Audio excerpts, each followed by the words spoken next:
as a housewife.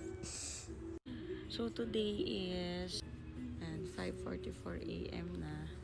And ganito lang kami. Maabot kami talaga ng madaling araw. So it's time na para patulogin ng bata.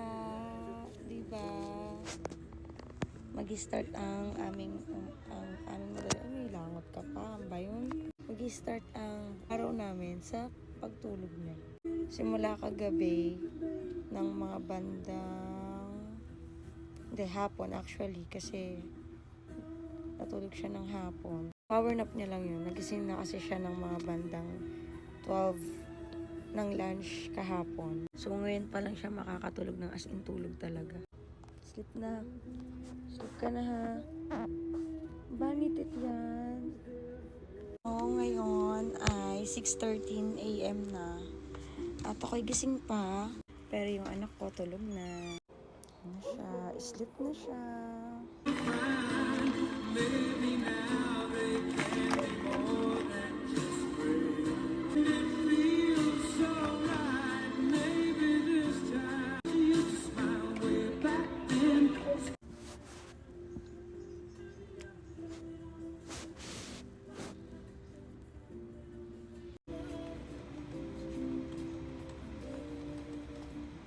Lahat mong galaw mo pagdating ng aot sa utang na.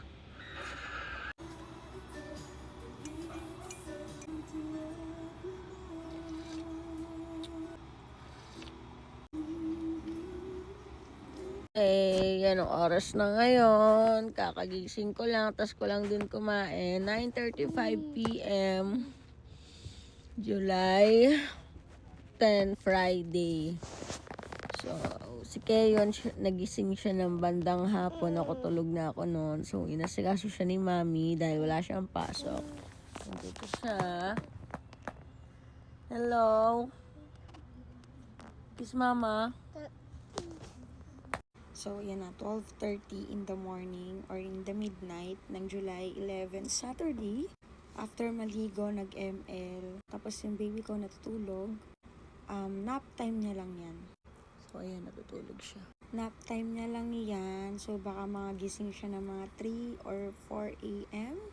Tapos, ayun, ganun na naman routine namin. Hintayin ko na naman siya matulog.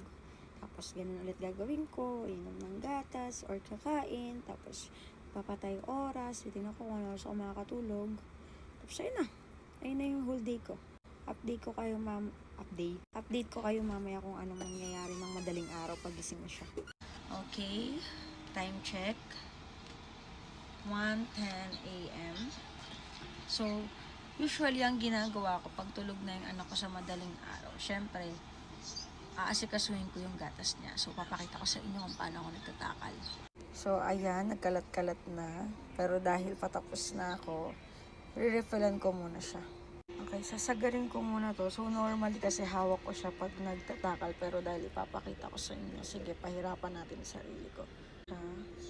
4 scoop na niya. Ito pang 5 scoop.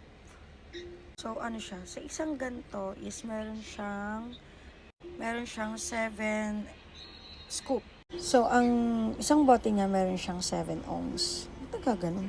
Ito kakahugas lang niya. Malinis naman siya actually. Naubos lang talaga yung laman dahil puno siya hanggang dito. So, magre-refill muna ako.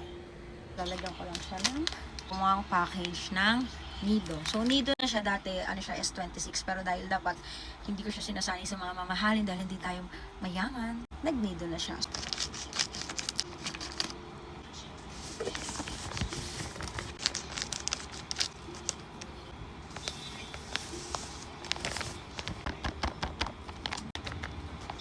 And then, kapag napuno na siya, yan. Ganyan siya kadami.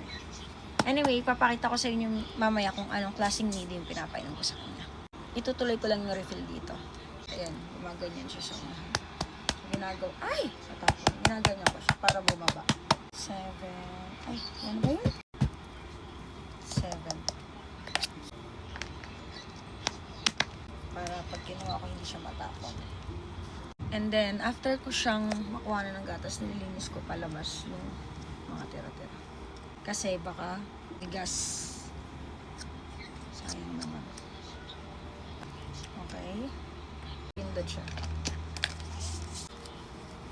dahil malagkit. Ito nga pala yung gatas niya, Nindot. 1 to 3 years old.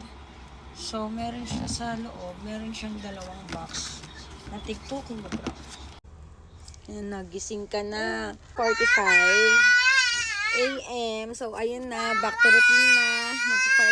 Oh, yung ingay naman. So, ayun. Tapos na ang ating a day in my life as a housewife. Bye ka na. Bye ka na.